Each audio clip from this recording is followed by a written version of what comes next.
Imagine that we have completed the stages of judgment and entered paradise, if God wills it. What might we find there according to the promise of God and His messenger?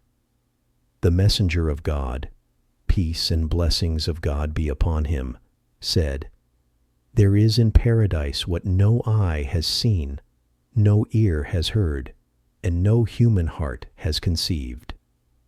We will try, based on the Book of God and the hadiths, sayings of the Prophet Muhammad, peace and blessings of God be upon him, to simplify the meanings and approach an idea or a figurative image of paradise. We must agree that no matter how vast our imagination, it can never grasp the magnificence, beauty, and splendor of paradise itself. When you first enter paradise, you will begin to experience the true rest and serenity you never knew in your earthly life. In that blessed moment, you will sense a pleasant fragrance enveloping you, a perfume surpassing any scent you have ever smelled. You will start to see landscapes you could not have imagined on earth, and you will hear sounds completely new to you, sounds that bring you happiness and tranquility. You will be certain that you will never leave this place, for it is the abode of eternity promised by God. Paradise is not just a place of residence or living. It is also a reward, a stable dwelling, and the end of the believer's journey after passing through the stages of purification, the test of this world, the judgment, and, if God wills, receiving the book, record of deeds, in the right hand. The Word of God the Most High reminds us, God has promised the believing men and believing women gardens beneath which rivers flow, wherein they will abide eternally, and pleasant dwellings in gardens of perpetual residence. But the greatest of all is God's satisfaction. That is the great attainment. This great attainment is not only for your body, but also for your soul, which overcame difficulties, held fast to its religion, and fought a battle that grew fiercer each day. The most important thing after entering paradise is the degree or rank of the believer. Paradise has degrees. It has been said there are 100, and the distance between one degree and the next is comparable to the distance between the heaven and the earth. These degrees vary according to how successful you were in the trial of this world. Do not worry, because the lowest degree is far greater than this whole world. Indeed, the person with the humblest rank will receive a reward comparable to 10 times the kingdom of an earthly king. God the Almighty has described paradise and its delights in the verses of the Qur'an and the hadiths of the messenger, peace and blessings of God be upon him. In Surah Al-Insan, God refers to the success of the inhabitants of paradise when he says, "So God will protect them from the evil of that day and give them radiance and joy." This verse informs us that God protects the inhabitants of paradise from the horrors and fears of the day of resurrection, a day that people dread and that makes their hearts tremble. The people of paradise will experience peace and security. God also honors them with radiant faces and joyful hearts. They are enveloped in the light of God, serene, and without any fear of evil or harm. God continues the description of their delights by saying, "And he will reward them for their patience with a garden and clothes of silk." Their clothing will be silk, a garment of honor and distinction. They will wear soft, supple silk. There is neither burning sun nor extreme cold. The atmosphere is temperate and ideal. Then, he adds to the description of the delights of paradise. Reclining in paradise on adorned couches, they will not see therein any burning sun or freezing cold. They will be reclining on sumptuous couches, similar to beds adorned with beautiful drapery that inspires grandeur. These couches, by their beauty and luxury, are not ordinary beds, but canopy beds and decorated coverings, evoking a sense of royalty and pride. Regarding the atmosphere's beauty in paradise, there is no sun, no heat, and no zamharar. The temperature is always perfect. The Quranic description continues, and near above them will be its shades, and made easy to pick will be its clusters of fruit. The branches of the trees of paradise will be low and will envelop its inhabitants. Their fruits will be close to them, regardless of their position, sitting, standing, or reclining. There is no need to exert oneself to pick or gather them. They are always within reach. Moreover, these fruits are flawless, free of bacteria and corruption. All this food is pure and good. It causes no harm and never spoils, remaining always delicious and beautiful. As for the shades, they are subservient to the desires of paradise's inhabitants.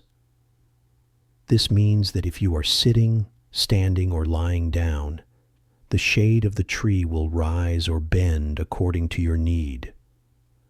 Another verse mentions an extended shade, that of a tree under which a rider can travel for 100 years without reaching its end.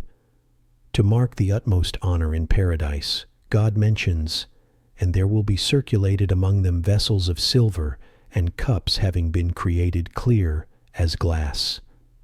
This indicates the presence of dedicated servants for the people of paradise, who present them with the finest vessels and most beautiful cups, made of pure silver, but transparent, like crystal.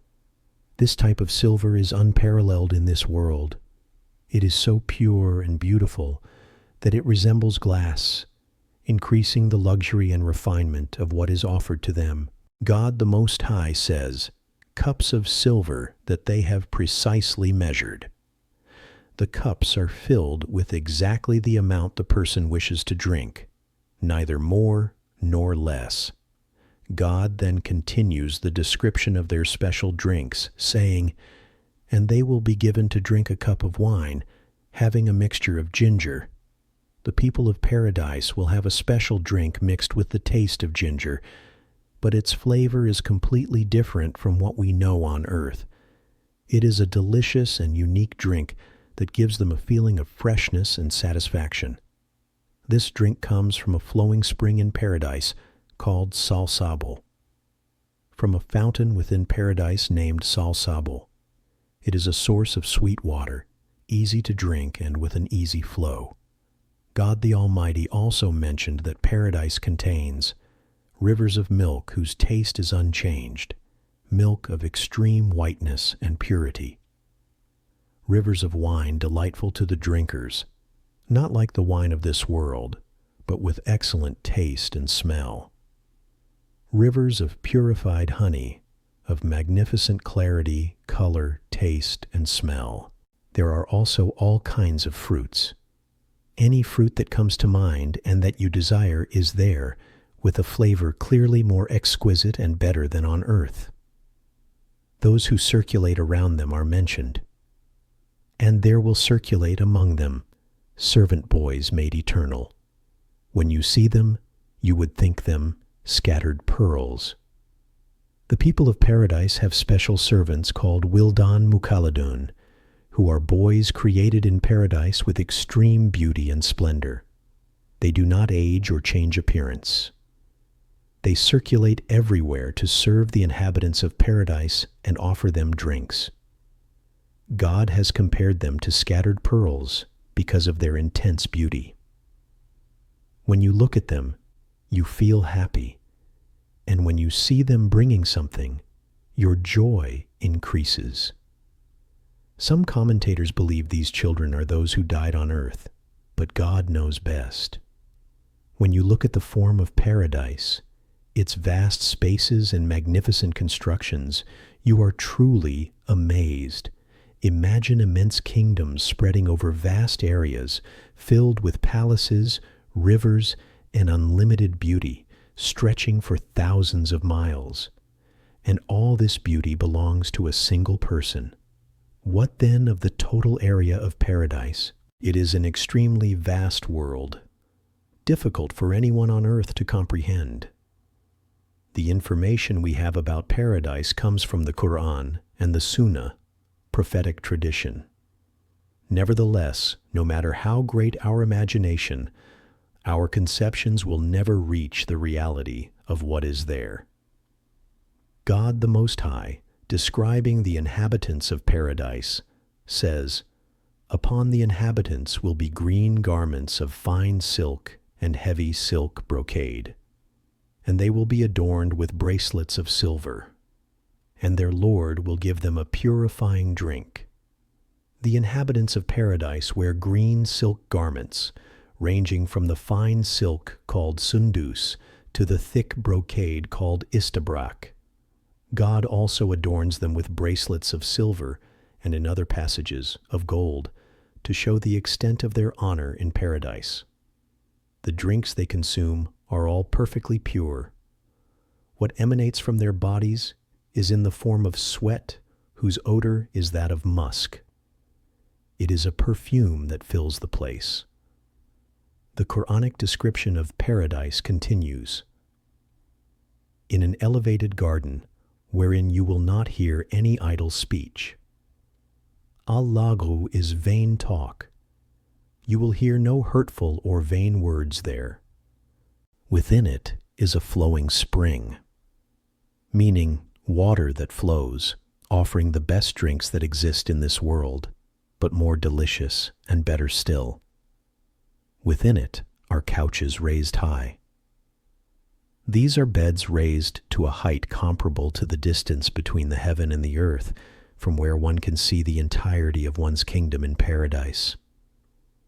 And cups put in place, cups filled with the best drinks, and cushions lined up, cushions or pillows arranged side by side, and carpets spread around, rugs or carpets laid out. Some companions asked the Prophet, peace and blessings of God be upon him, about the construction of paradise. He replied, "A brick of silver and a brick of gold." Its construction is thus made of bricks of gold and bricks of silver, and the mortar between them is of pure, intensely fragrant musk. The pebbles on the ground, or in the rivers, are made of rubies and pearls, and its soil is of fine, yellow, and fragrant saffron. Paradise has brought together the colors of ornamentation, white, red, and yellow, in addition to the green trees, and it is an immortality without death.